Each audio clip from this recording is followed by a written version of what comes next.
경제를 잘 알지 못하는 사람을 위한 당장 내 돈이 되는 지식. 머니클래스 오늘의 키워드 먼저 보시죠. 일상으로 쑥 들어온 AI 잘 활용하는 방법은? 물어보면 뭐든지 척척 대답해주는 챗 GPT. 요즘 그야말로 열풍입니다. 사람과의 소통을 통해서 스스로 학습할 줄 아는 이런 AI 기술이 우리 일상 속으로 빠르게 스며들고 있습니다. 2025년에는요, 아이들 학교에도 인공지능 교과서가 도입된다고 하는데 이렇게 인공지능과 함께 살아가야 하는 이 시대에 우리가 고민해야 할 점은 바로 잘 활용하는 방법이겠죠. 오늘 전문가와 함께 자세히 짚어보겠습니다.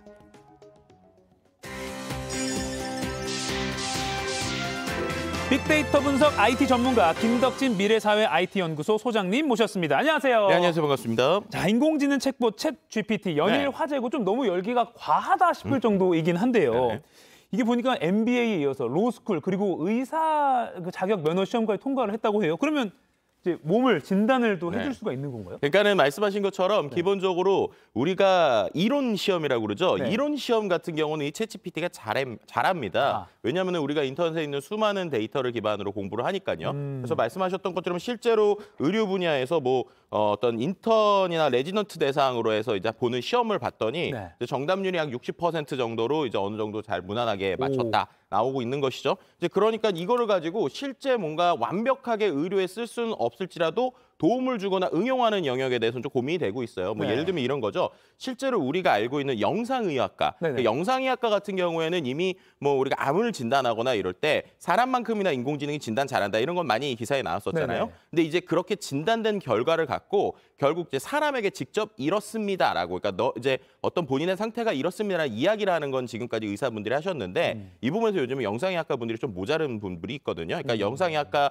분들의 수요가 좀 모자른데 이 부분에서 우리가 할 수 있는, 그러니까 결국 인공지능이 도와서 대답을 해줄 수 있는 것까지 하면 뭔가 자동화된 형태로 갈 수 있는 것이 아니냐라고 하는 이야기들이 좀 나오고 있는 상황이다라고 볼 수 있을 것 같습니다. 기존의 인간의 판단력과 어떤 커뮤니케이션 기술까지 합쳐서 AI가 도움을 줄 수 있다. 이 정도로 이해를 하면 되겠군요.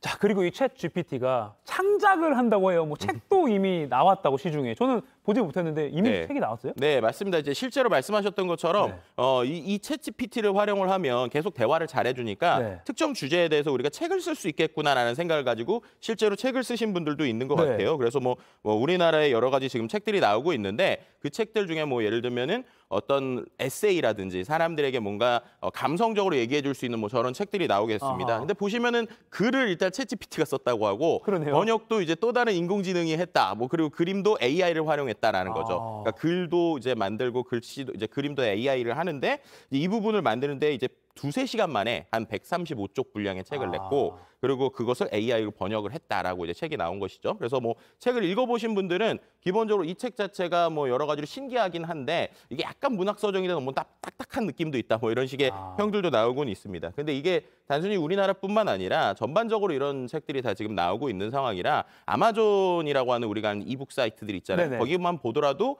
책이 이미 뭐 수천 권 이상 등록이 되고 있고 특히나 얘가 이제 SF 소설 같이 우리가 못 봤었던 주제들 같은 경우는 새로운 말을 계속 만들다 보니까 이 SF 분야 부분에서도 상당히 좀 책이 많이 나오는 것 같아요. 또 경제 분야에서도 좀 이런 30페이지 정도의 어린이용 책이 나와서 많은 사람에게 화제가 되는 등 이렇게 이슈가 되고 있고요. 그러다 보니까 SF 쪽에서는 너무 많이 들어오니까 이제는 조금 좀 조절해야 될 필요가 있다. 뭐 이럴 수준이 나올 정도로 많은 책이 나오고 있는 상황입니다. 출판사에 나도 이렇게 GPT로 책 내겠다 접수가 많이 몰리나 보네요. 네, 맞습니다. 누구나 쉽게 쓸 수 있으니까 좀 그런 것 같습니다. 근데 이 퀄리티가 어떨지는 뭐 좀 찬반이 있을 것 같긴 합니다. 근데 이제 지금 이 열풍이 제 개인적으로는 와 신기하다 이런 걸 좀 넘어서야 될 것 같아요. 좀 차분하게 좀 진단을 해봐야 될 것 같은데 그래서 제가 좀 소장님 모신 것도 있고요.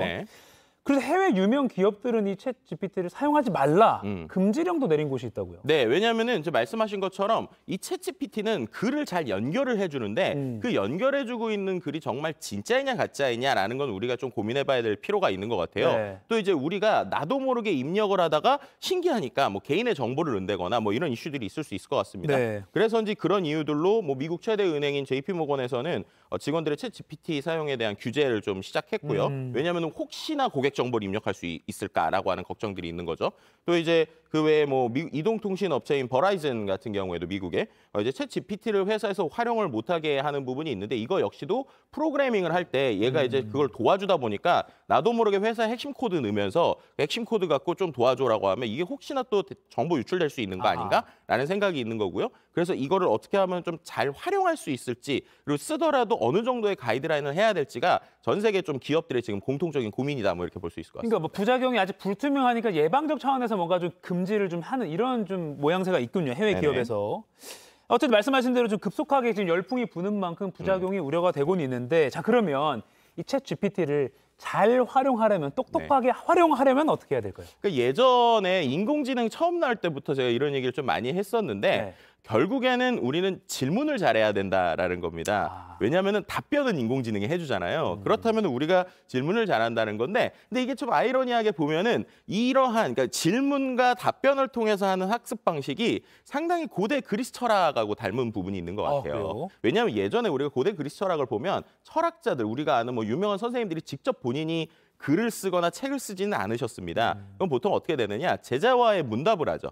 그럼 제자의 문답 속에서 뭔가 깨닫는 것들이 있잖아요. 그럼 그 깨닫는 것을 또 누군가가 글을 작성한 게 우리에게 역사적으로 오는 것이죠. 그래서 보시는 것처럼 고대 그리스 철학의 문답 같은 건데요. 그렇기 때문에 우리가 이런 생각을 해야 될 것 같아요. 챗 GPT가 주는 것이 정답이 아니라 또 다른 의견이다. 그러면 이제 우리가 의견을 주고받으면서 내 생각이 깊어지는 거죠. 이러한 형태의 문답을 잘하게 되면 우리가 챗 GPT가 주는 게 정답이다라고 하면 단순히 검색으로 끝나는 거예요. 근데 그게 아니라 의견을 주고 주고받을 수 있다라고 하면 우리가 그 안에서 새로운 창의성을 좀 얻어낼 수 있고 사유할 수 있기 때문에 이것을 어떻게 쓰느냐에 따라서 완전히 창의성이 말살될 수도 있고 완전히 창의성을 주는 도움을 줄 수 있는 도구가 될 수 있다. 이런 얘기를 드릴 수 있을 것 같습니다. 그래서 우리가 환경에 따라서 질문하는 능력을 좀 확실히 키우고 좀 더 구체적으로 이것을 활용할 수 있는 걸 좀 시도를 해보는 게 중요하다. 뭐 이런 말씀 드릴 수 있을 것 같습니다. 챗 GPT가 정답이 아니라 의견을 제시하는 거다 정도로 활용하면 오히려 더 잘 활용할 수 있다. 그 말씀 들어보니까 저도 뭐 혼자 공부하다 보면 이거 다른 사람은 어떻게 생각할까라고 묻고 싶은데 물어볼 데가 없을 때가 있어요. 그럴 때 이걸 활용하면 어떻게 보면 이렇게도 생각할 수 있구나라고. 그렇죠. 그러니까 우리가 말하는 이스라엘의 하브루타라고 하는 방식이 결국에는 두 명이 계속적으로 질문과 응답을 하면서 하는 건데 우리나라 사람들은 좀 그런 게 좀 부끄럽기도 하고 어색하잖아요. 그러니까 자연스럽게 이걸 활용할 수 있으면 오히려 그런 이스라엘의 학습법들도 우리가 인공지능을 통해서 좀 쓸 수 있지 않을까 이렇게 기대해 볼 수 있을 것 같습니다. 좋네요. 자, 그럼 마지막으로 요새 유튜브 보니까 참 이거 빨라 유튜버분들.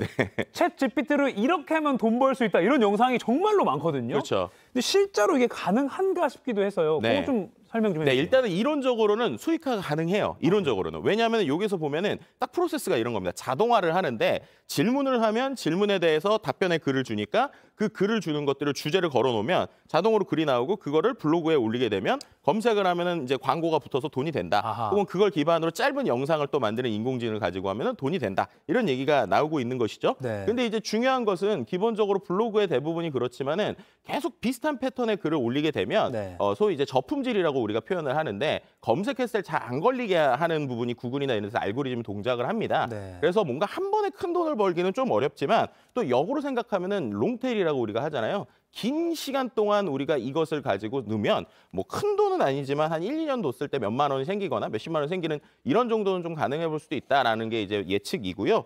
그다음에 이제 그런 상황에서 지금보다 구글이나 이런 데들이 인공지능의 가이드라인이 더 강력해지면 이 부분 역시도 더 지금보다 안 좋을 수도 있다라는 얘기가 나오고 있어요. 뭐 예를 들면은 기본적으로 인공지능이 100% 쓰는 글에 대해서는 지금 구글이나 네이버나 다른 데들도 알고리즘적으로 결국엔 뒤로 밀려낼 확률이 많기 때문에 결국에는 내가 이 인공지능을 통해서 주제를 뽑고 그 주제를 가지고 뭔가 추가적으로 글을 쓰거나 내용을 쓰는 뭐 이런 정도의 형태라면은 충분히 가능하지 않을까. 그래서 글감을 만드는 쪽은 충분할 수 있을 것 같고요. 이러한 아이디어를 얻고 질문을 하는 데서 최근에 또 재미있게 나오는 직업 중에 하나가 질문만 잘하는 걸로 돈을 아주 많이 버는 또 직업이 생겼습니다. 이게 이른바 프롬프트 엔지니어라고 하는 건데 해외에서는 심지어 연봉 뭐 4억, 7, 8억 이런 얘기까지 나오고 있거든요. 어디죠? 네. 그리고 실제로 이 부분이 내가 질문한 거를 또 이제 아까 말씀드렸는데 챗GPT한테 뭔가 질문을 잘해야 되잖아요. 네. 질문을 잘 못할 것 같아서 이런 질문을 하면 이런 답변이 나옵니다만 모아놓은 또 온라인 스토어도 생겼습니다. 네, 그래서 질문만 잘하는 걸로 확실히 돈을 벌 수 있는 시대는 됐다. 뭐 이런 얘기도 같이 드릴 수 있을 것 같습니다. 그러니까 챗GPT 아까 그거랑 맥락을 같이 하는 것 같으니까 정답이 아니라 의견을 제시하는 정도로 네네. 약간 좀 보조 수단. 그리고 마지막 아까 블로그 글도 결국 챗GPT가 쓴 결과물을 가지고 내가 또 마지막에 윤문을 해야 되는 거니까 네네네. 그렇게 좀 활용하면 좋겠다. 요 정도로 아직은 봐야 될 것 같습니다. 지금까지 미래사회 IT연구소 김덕진 소장님과 이야기 나눠봤습니다. 고맙습니다. 네, 감사합니다.